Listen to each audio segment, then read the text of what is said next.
sepengetahuan saya yang dimakamkan di situ bukan hanya pahlawan yang ada di daerah Sidoarjo aja, Pak ya. Iya. Sepengetahuan saya juga ada beberapa makam yang berasal dari operasi Seroja ketika kita mempertahankan Timur-Timur pada waktu 1976. Iya. Perang Seroja, bisa diceritakan Ki, Perang Seroja itu dari daerah mana ke mana aja? Sejarahnya? Perang Seroja itu namanya operasi Seroja gitu ya. Iya. Jadi operasi Seroja itu adalah upaya bangsa Indonesia waktu itu untuk istilahnya itu membebaskan Timur-Timur ya. Setelah memang 75 kan Timur-Timur terbebaskan dari Portugis. Nah kemudian di sini membentuk sebuah operasi militer yang dinamakan Operasi Seroja dengan 3 matra yang ke arah sana.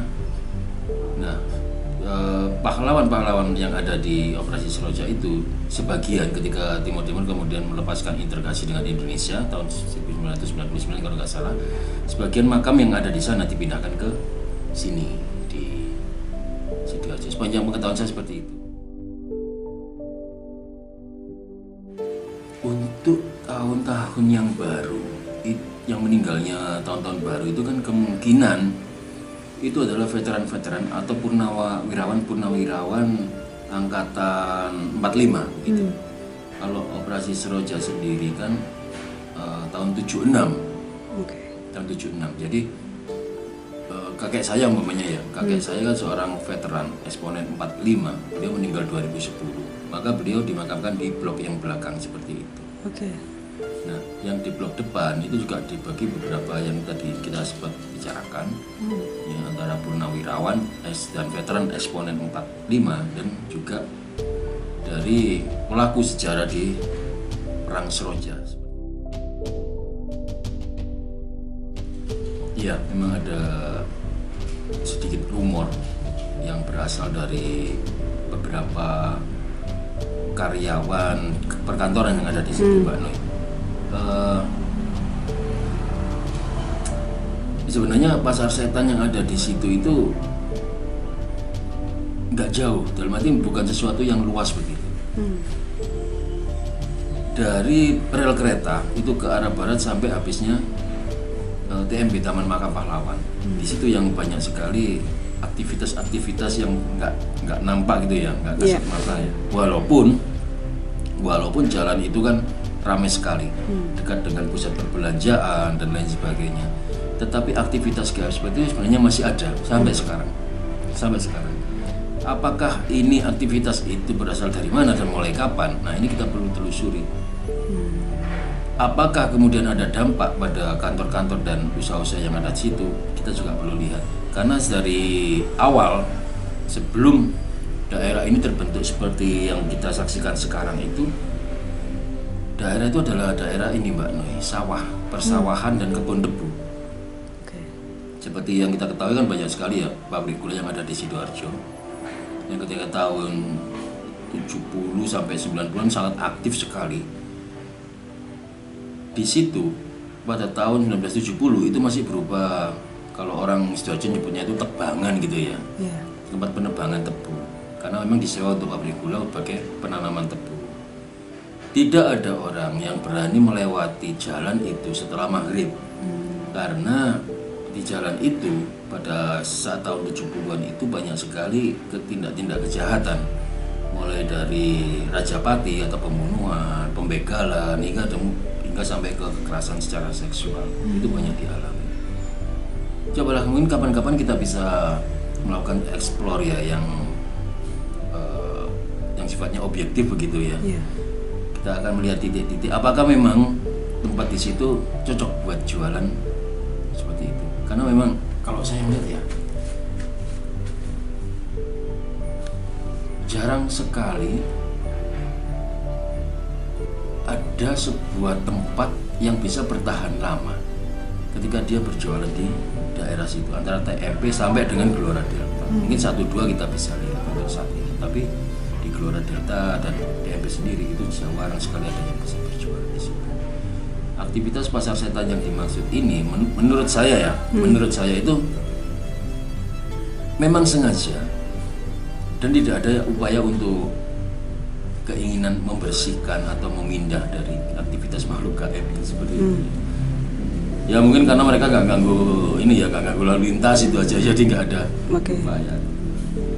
Kalau ini nggak seberapa ini kok Pak, sebenarnya nggak seberapa mengganggu mereka, nggak seberapa mengganggu. Dan juga ada manfaatnya juga, yaitu dengan adanya aktivitas yang dikatakan sebagian orang itu mengerikan, paling tidak Taman Makam Pahlawan itu berfungsi sebagaimana layaknya. Tidak ada upaya-upaya vandalisme dan lain sebagainya yang ada di dalam situ.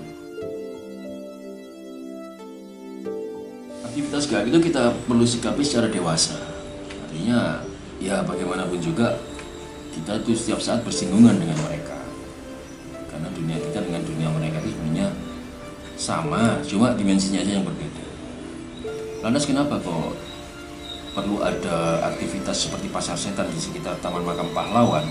Sini saya tidak bicara bahwa dari pandangan moral baik buruk dan lain sebagainya ya Pak, tapi saya melihat ini ada sebuah kewajaran di mana aktivitas-aktivitas gaib itu bukan hanya ada di TMP aja. Kita kasih contoh seperti candi.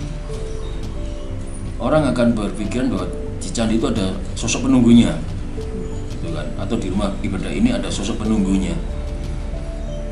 Ya memang kalau kita bicara ya ada gitu. Percaya nggak percaya ada, nggak percaya silakan, tapi percaya juga lebih baik gitu. Karena apa? Keberadaan dari mereka sebagai penunggu objek-objek yang saya sebutkan tadi itu dan menjaga sakralitas dari candi atau tempat ibadah itu supaya tidak terjadi hal-hal yang menyimpang dari kebiasaan dan kepatutan yang ada. Begitu juga yang ada di Taman Makam Pahlawan sebagai tempat peristirahatan terakhir orang-orang yang berjasa itu.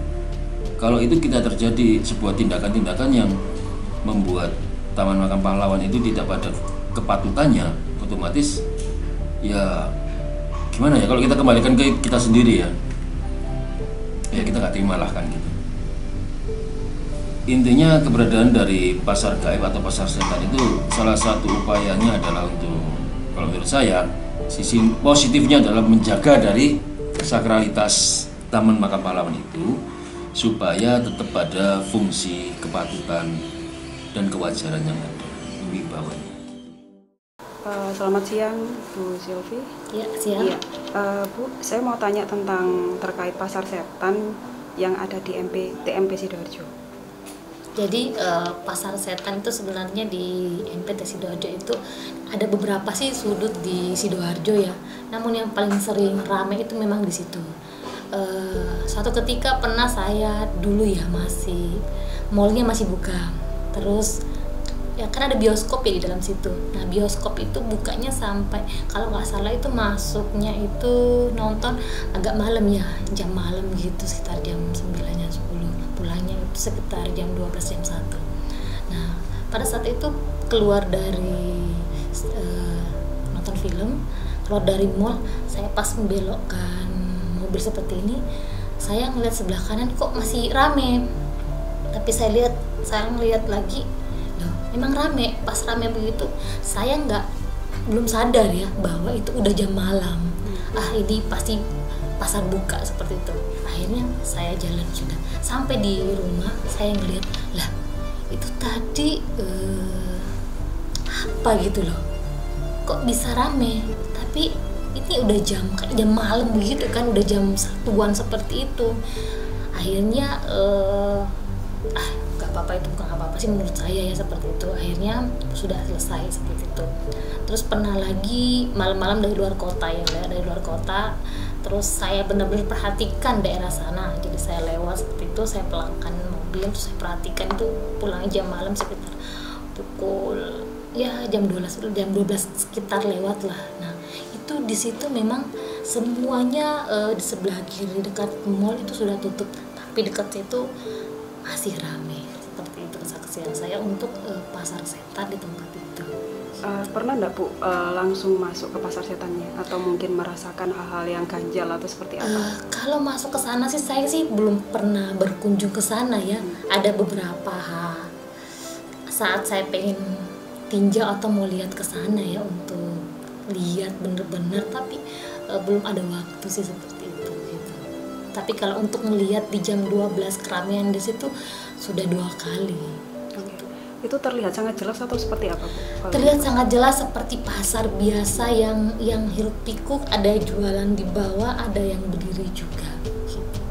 Pernah enggak, Bu, ada terlintas di pikiran itu apakah ini pasar betulan atau tidak? Nah, itu terlintas di pikiran saya itu pas saya pulang dari nonton itu malam ya. Lah kok ada pasar ya malam-malam sampai jam 12 seperti itu. Nah, saya tanya-tanya teman-teman, emang di situ ada pasar kalau malam, misalnya kayak jualan-jualan di bawah yang pasar-pasar malam ya. Bilang nggak ada kok di situ, udah kalau di mana udah tutup, udah harus bersih.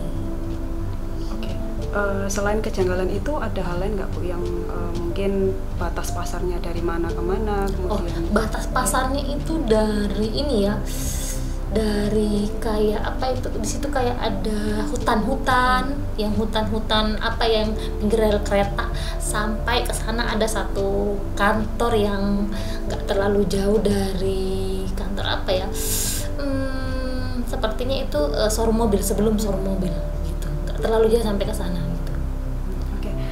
Saya sih pernah dengar dari beberapa terdekat situ ya, Bu, khususnya kayak PDAM Delta itu, kemudian di sekitar situ mereka sih sempat ada merasakan hal-hal yang kurang ini sih, nyaman sih di daerah situ. Nah, apakah itu juga meyakinkan masyarakat sekitar, Bu, kalau di situ memang ada pasar setan? Ya itu yang bikin apa ya, yang bikin suasana di tempat itu kalau malam jadinya rame, atau yang bikin orang nggak enak karena ibaratnya mereka tuh bukanya misalnya malam di atas jam 12 seperti itu, kalau pasar-pasar seperti itu. Oke. Terkait pasar setan, Bu, mungkin apa sih kira-kira yang bisa disampaikan ke masyarakat sekitar tentang adanya rumor ya istilah pasar setan tersebut? Nah itu kan ada dimensinya mereka masing-masing, kita nggak bisa ganggu gugat ya. Itu sejenis pasar itu sebenarnya bukan dari, kalau kita menyebutnya pasar setan, tapi sebenarnya itu bukan pasar makhluk setan, tapi itu pasar bangsa jin gitu, bangsa jin yang punya tempat di situ gitu. Jadi biasa, oh kok pasar setan, padahal di situ bukan setan, sebenarnya pasar bangsa jin yang ada di situ. Tapi makhluk seperti setan pun yang ada di pinggir jalan atau dimanapun berada di situ pergi ngumpul di situ. Oke, baik, terima kasih, Bu, informasinya. Sama-sama.